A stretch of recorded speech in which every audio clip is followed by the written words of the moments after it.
Well, hello and welcome to the Piano 101 podcast. And today we're going to talk about playing Chopin with pianist James Lisney. So you are doing a series of concerts around the UK this autumn, focusing in particular on a set of pieces which are very well known, the four ballades. So I think we'll start with those. Why did you select this repertoire for these concerts? Well, the ballads keep coming forward. As you know, I teach the piano as well as perform, and I thought that so many people were playing ballads throughout my life, I hardly ever programmed them. I only learnt after a great deal of effort the third ballad when I was a teenager, and took many attempts at beginning to try and feel comfortable with it, what it was about, and how to get around the difficulties on the keyboard, and then have not felt moved or even attracted to play these undoubtedly great works ever since. But all the time, I'm seeing the music brought to me by pianists and hearing them on concerts, and it was actually a competition that was televised last year, a very fine Polish film about the Chopin competition that made me think I really want to play some Chopin. And Without in any way diminishing the excellent pianists who I heard, phenomenal pianists throughout that fine film, which was broadcast by the BBC. I felt that the fact that there was so much similarity between all the different young pianists, hardly an inflection was different between them. And I know that older pianists often say this, but I just felt that maybe that we have become so used to Chopin and a particular kind of expectations from it. And I thought at my stage I should just have a go and investigate. And I saw it as in a totally different way from what I was hearing in that competition. Which is not to say I didn't like the way they played. I mean, we hear time and time again a really beautiful, acceptable, fantastically skillful version of Chopin.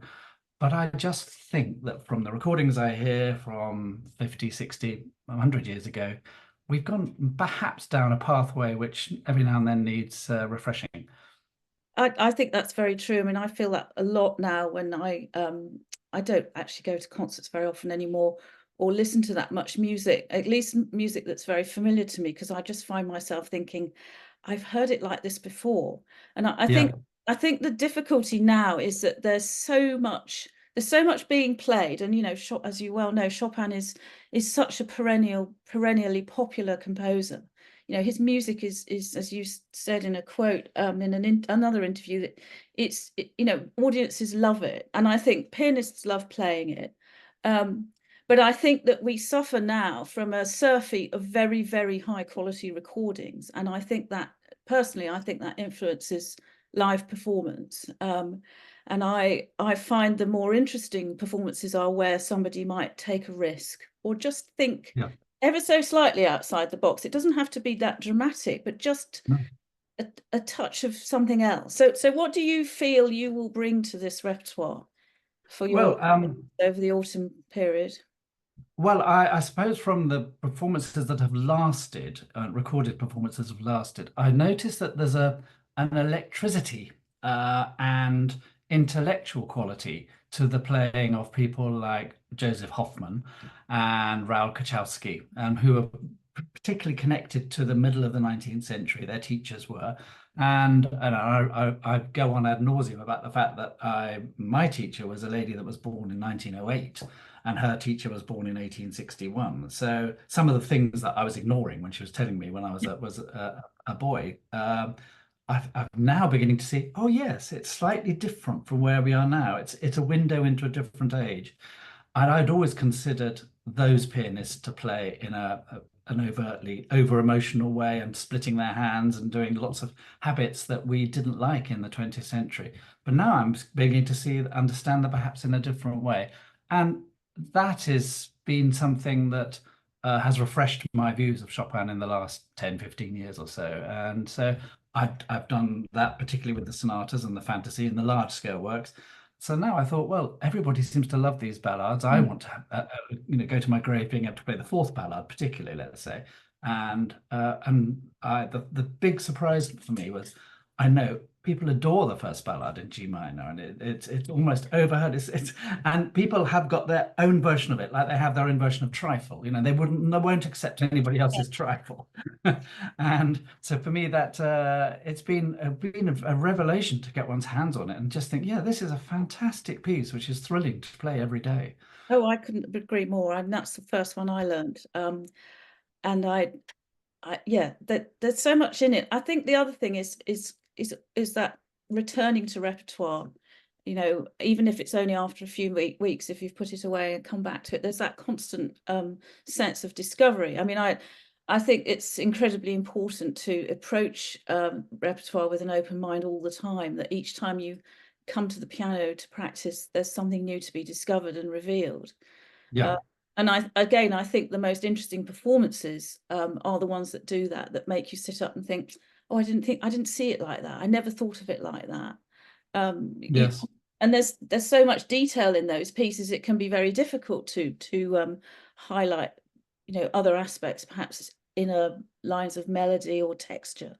But I think that, I, sorry, go ahead. Oh, sorry. I remember as a student that the big name that caused almost repulsion from many pianists was Ivo Pogorelich, who had just been dismissed from the Chopin competition for daring to do something different with the composer. And at the time, I remember hearing quite extreme performances from him, but I felt that he's gone through his life being sort of unfairly chastened, but for actually just daring to expand the composer and to see things that he sincerely thought in it. Well, there was no, he was seen to be accused of being a charlatan and trying to gain attention. But I just think this was his sincere response to it. And I think that as you get older, you can do that with less fear of punishment. You do it for your own pleasure anyway. No, I think that's very true. I mean, I've heard him in concert some years ago, and it was incredible. It was Yeah, incredible for a lot of the wrong reasons, but then in the second half, it was incredible because it was incredible piano playing. And yeah, I felt that he was very unfairly castigated for that particular concert. It revealed new things to me, and it also confirmed in my mind that there isn't really a right way to play the piano. That no, there is so much orthodoxy around it, and particularly a well-known composer like Chopin and the very well-known works. But I think that fundamentally there is no right way, and the most interesting thing about it is bringing one's own insight, experience, personality to this music, and that yes, makes it interesting from a listener's point of view. But I think also as the practitioner, you bring your life experience to it, which is why someone playing this repertoire in their teens will play it differently in their 20s or their 50s or whatever. And I think that constant evolution is fascinating. yeah, And if you don't allow that, and if you sort of proceed under the impression that there is always a right way and that there's always going to be somebody wagging a finger and saying, don't do it like that, well, then how will you develop as an no, artist? Yeah. yes, yes. So thinking about preparing this music, what are the pleasures and challenges for you? Because again, as I said, it's so well known. So you're up against that kind of weight of popularity almost, and tradition of playing it. So what for you were the particular pleasures and challenges of preparing it? I think, like you, I very rarely go to concerts now. If I get an evening off, I go for a meal or I go to the theatre if I possibly can. And that means that when I'm preparing something, I feel a little bit more in a vacuum. So I also so therefore I can sit each day and see what do I really see rather than what do I hear from people around me. What does the musical environment, the Chopin environment, tell me? And plus, it's been, to freshen it up, it's been fantastic to do as much scholarship as possible, to research as possible, about his life and about the pianos. I think there was a wonderful video I watched at Christmas for avoiding celebrations and getting out of jobs, called The Lost Sound, which was about forte pianos and period pianos including an era that was taken from the Netherlands to Japan for a Russian pianist to play. And this is fascinating to hear that the piano making these new sounds and just changing, refreshing my Mm, view of what I wanted to do on a modern piano. mm, But essentially, as well, one of the things that I didn't know that I learned as a student, but I was essentially being given the art of reflection on the piano, looking at scores, talking about scores, and not putting my hands on the keyboard. And I believe this was very much one of Chopin's processes. He called it declamation. You know, you spent a lot of his pupils spent the lessons standing up with the music on top of his piano, talking about it and pointing at things and singing things, and then pretending to play things. And this was very much my procedure when I was a student.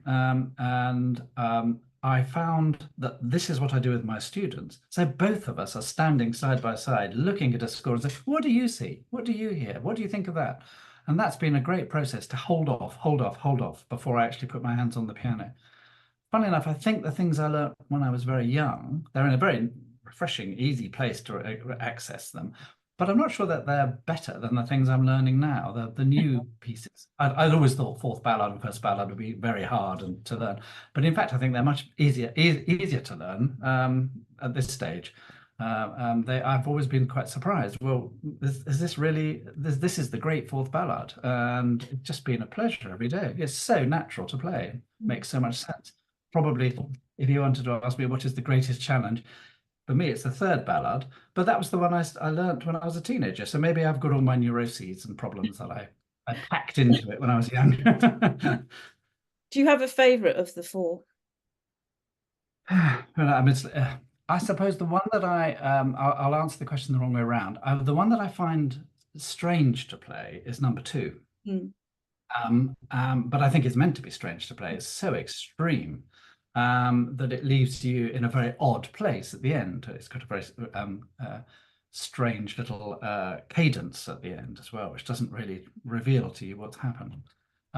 So that one perhaps is the one that I find least satisfying to play. But hopefully the process of performance over the summer in France and then in the Europe and in the autumn will change that. Maybe it's a piece that is meant to unsettle you. And whereas fourth ballad and first ballad, you think, "Wow, I'm getting paid to do this. This is lovely. I can sit down and play." And my wife, who works upstairs, is very happy to hear Chopin being played downstairs. That kind of relates to the next question, which is you've said before that audiences love this music. What do you think it is about the ballades in particular and Chopin's music more generally that is so appealing to audiences? I wonder whether A, they recognize it. Mm, That is something that us as musicians tend to not really realize because we're so used to this repertoire. But I see when I go and my daughter plays in the Philharmonia, and often we go to the festival hall and we'll see the way audiences react around us. 2 or 3 thousand people listening to music, and they'll be very, intrigued by what's going on. But as soon as something that they know, the reaction of that whole group of people is very, very different. I remember as when I used to do so much more chamber music, there would be a sort of feeling of confusion in the room as we played the Trout Quintet for 3 movements, and then suddenly we'd get to the fourth, and people would be so relaxed and so happy. And it's lovely to have people who are engaged with the music, maybe music that they heard from their grandparents. This is true, let's say, if you play something like Clair de Lune, they nearly always had a grandparent who played Clair de Lune, and it gets them in touch with their childhood. And those pieces, which were part of the fabric of our lives, I think are really, really valuable. And in a way, my program, which has got some really popular pieces, pops such as Fantasy Impromptu and First Ballad, of course, and the D flat Nocturne. They are almost overplayed. They are overplayed, and people have all had a go at them. mm, And so it means we have a joint investment in this repertoire. I was thinking the other day when talking to someone about this program, I was thinking, well, this idea that how we've lived with these pieces and grew up with them, I don't know whether it's quite the same now. We have I was explaining about Face the Music on a Sunday evening where we could watch Joseph Cooper playing on a a dummy keyboard, and people wouldn't say, "Yes, that's Rondo alla Turca," or "That's Melody in F," and there would be a sort of lingua franca Mm. of well-known music. I think that's a great way to get people into the hall. If they then hear something which they may not have heard before, such as one of the Opus 62 nocturnes of Chopin, they tend to be more relaxed and welcoming for and open towards it. I think that's a really good point in terms of programming in general. I mean, it's something that we tend towards with the Weymouth series, that we give audiences music that is either very familiar, well known, or is kind of I hate the word accessible, but I've just said it. It's easy, shall we say? Whether, you know, if it's sort of consonant tonal music or very attractive. But I think you also have to you have to include well-known music, or music that audiences will feel comfortable with, in order Yeah. to then give them something more unusual. I mean, I found with our Weymouth series that there's a degree of trust actually too between the performers and obviously the artistic director of the series, and that's something that's built up over a long time. And this is something I've noticed going to other concerts at other places, that there isn't necessarily that sense of trust. So I think if the audience trust you, the presenter or performer, perhaps because they've heard you before, or for whatever other reason, it immediately sets up a kind of connection between everybody who's involved in the concert. And I think that that then makes the concert experience much more enjoyable for audiences, and they are then Yeah. receptive to you know, more unusual repertoire or stuff that is new. I mean, we had a world premiere in our concert in Weymouth last week, which was very beautiful piece, very Debussyan, um, very atmospheric, and the audience were really, really happy to hear it. Um, Yes. I think we have to trust our audiences and make them feel comfortable and trusting of us, I think, as performers and presenters. Yes. I'm afraid that I see a lot of programs where, you know, one is being sort of hit over the head with music that's either polemical or overtly political, or is just not actually particularly nice to listen to.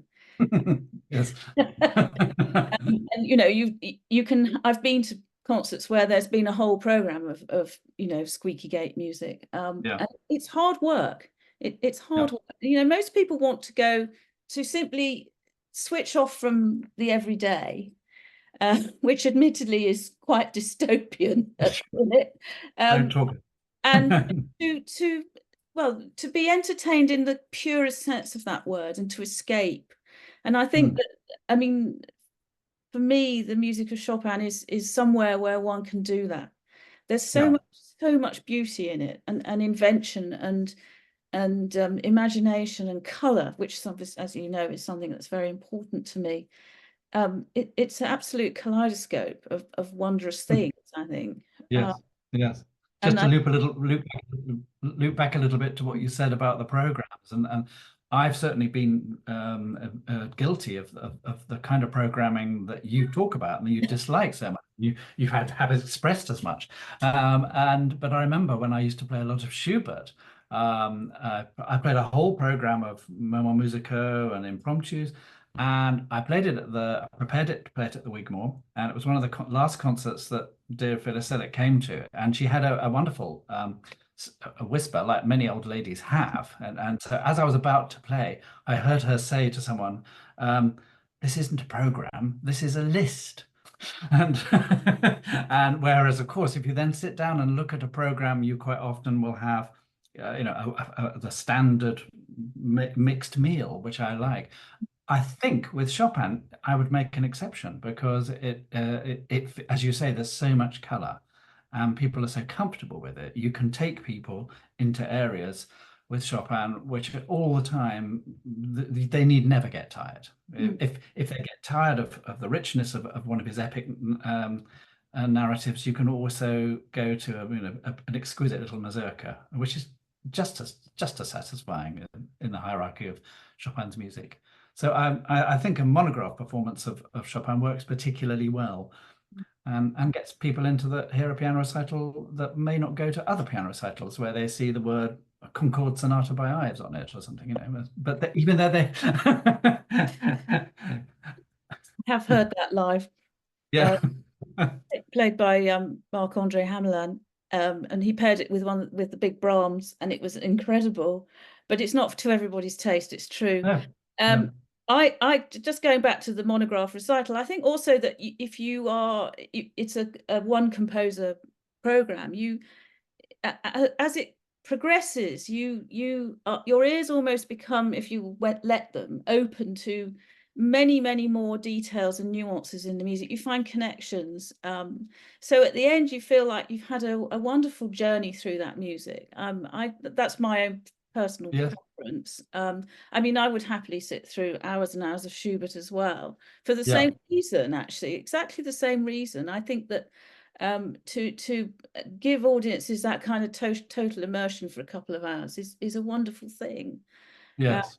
and as you say, you've got larger scale works which can be intertwined with miniatures, and it shows the richness of the repertoire and the composer's ingenuity to a wonderful effect. Yes, I think there's a word that stung from a review of one of my concerts from many years ago, which said that the basic approach was pedagogical, and that actually I didn't like that, and I think that therefore that was a fair point from the reviewer that there was a feeling of it not being a concert, whatever a concert might be, but there was something that was teaching about this approach. And so therefore that I've become less satisfied with that approach. And I think probably the pedagogical aspects of what I was doing, which was playing all the same composer for an evening, was for my benefit rather than for the audience's benefit. I hope that's not true of Chopin. uh, Thinking back to audiences, what do you hope they'll take away from these concerts? I think we've touched on this already in a way. The Yes. experience of hearing this music in one sitting. What do you think they'll take from it? Or what do Well, you I hope they'll also, take from it?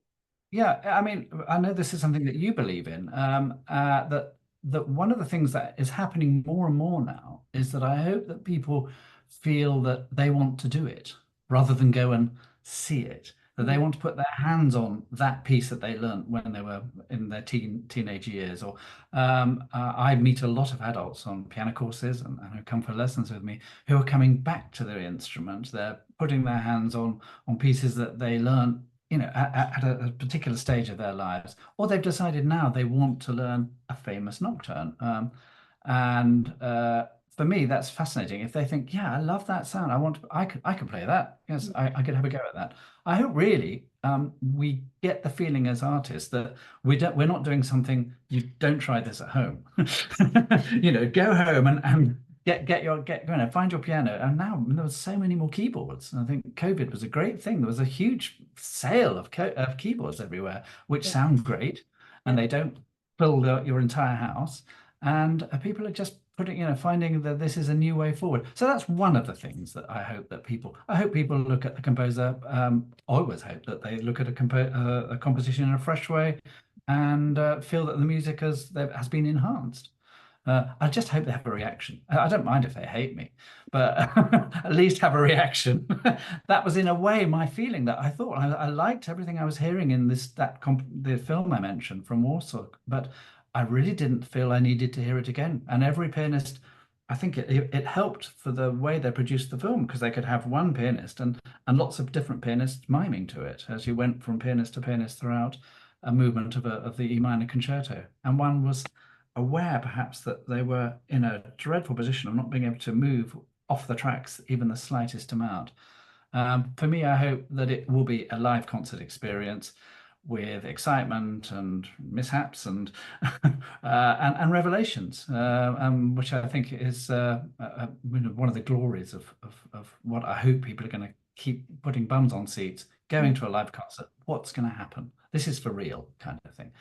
I think that's so true, and I think it, being shut away from all of that for the best part of 2 years, and then restarting in a kind of rather haphazard, restricted way. Um, yeah, people love it. They absolutely Yeah. love it. there's a very special connection which I've written about and am writing about being in a concert hall with other people. There's like this collective breath, Mm. sense of listening together. I mean, it is utterly extraordinary and wonderful. And I think people have come back to live performance, not just concerts, but theatre and everything really, with a kind of Yes. a renewed appetite, but also a greater appreciation, perhaps, of what musicians and actors and others do, because we were denied it for so long.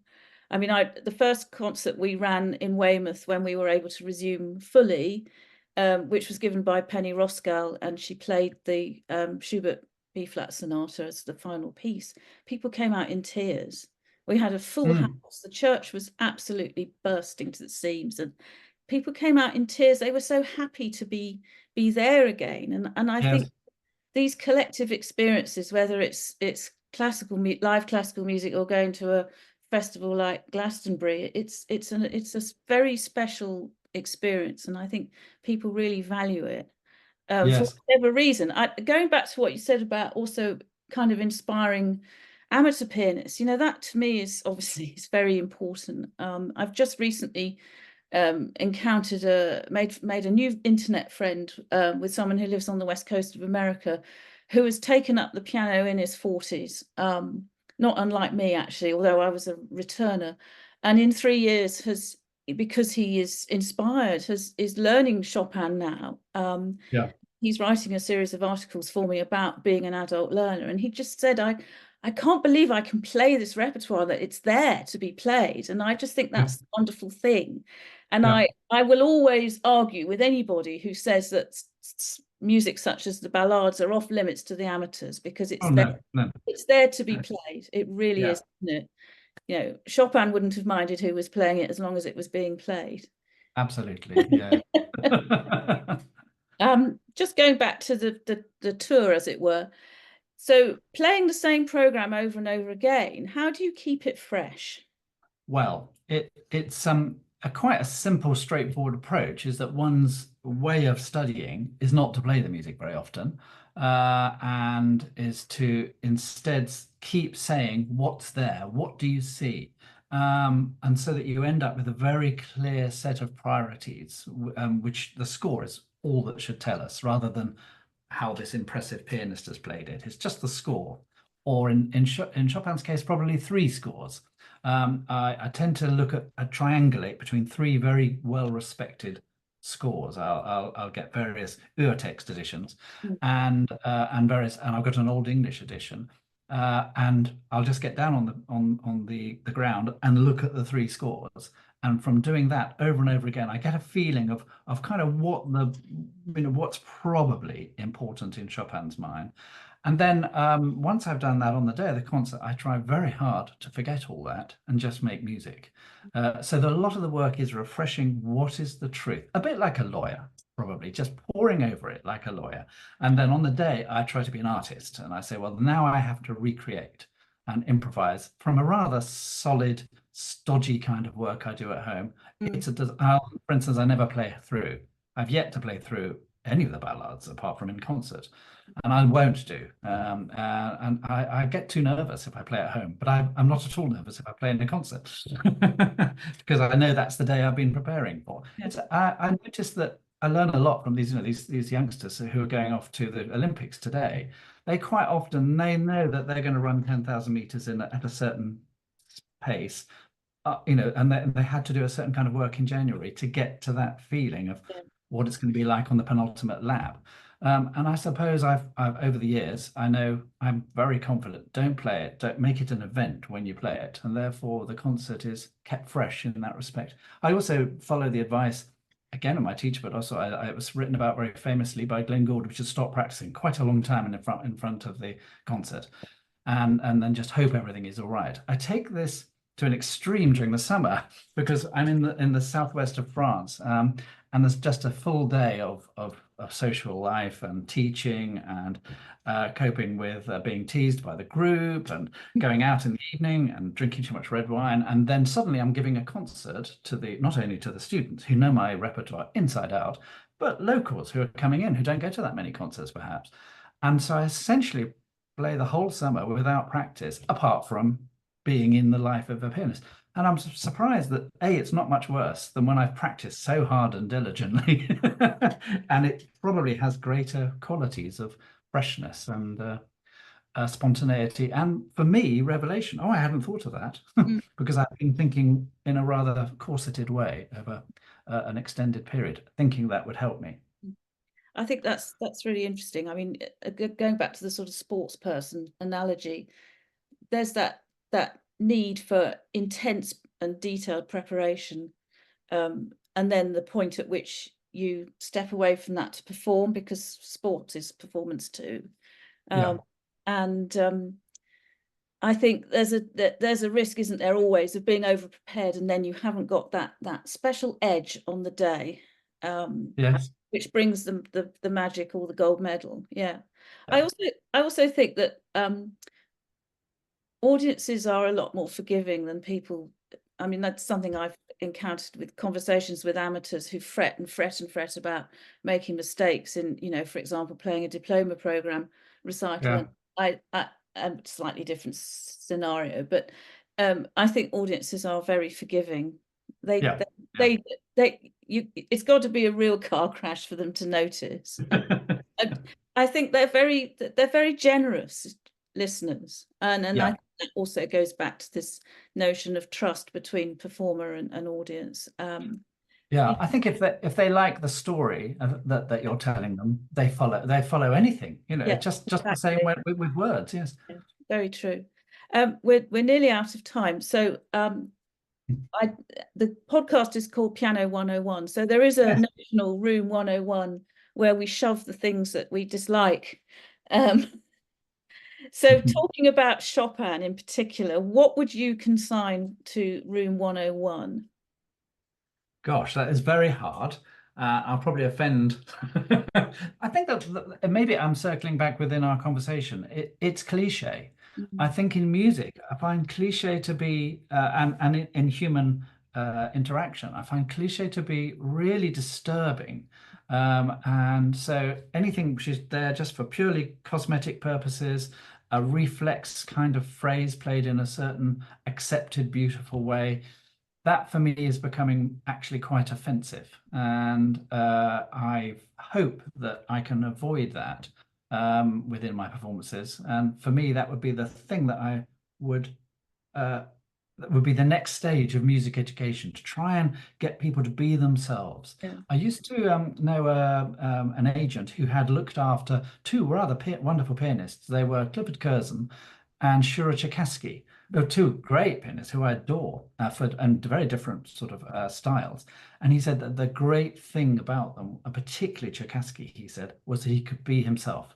Yeah. And he said that's the hardest thing. So I think the cliche gets in the way of someone being themselves Oh, and communicating a sincere musical experience. I agree. I think I personally also would it relates to this, is just to yeah, to banish false sentiment, overt use of rubato, pedal, sentimentality. I think that there's a notion that Chopin was terribly sentimental. Well, he may have been. We don't know for sure. Yeah. We can't ask him, so we only have his music to go on. And I don't find it's overly sentimental. I think it's sensitive, Yeah. and very beautiful. So there's no need to kind of over egg that, is there? With No, no, no. use of rubato or other things like that, which get, as you say, get in the way of the authenticity of the music and the performer. So yeah, Yeah. off to room 101 those things go. Okay. Um, thank you very much. That was very Thank interesting. you. I'm sure my listeners will enjoy it and take a lot from it. And I'd like to wish you all the best for your concerts. Thank you very much.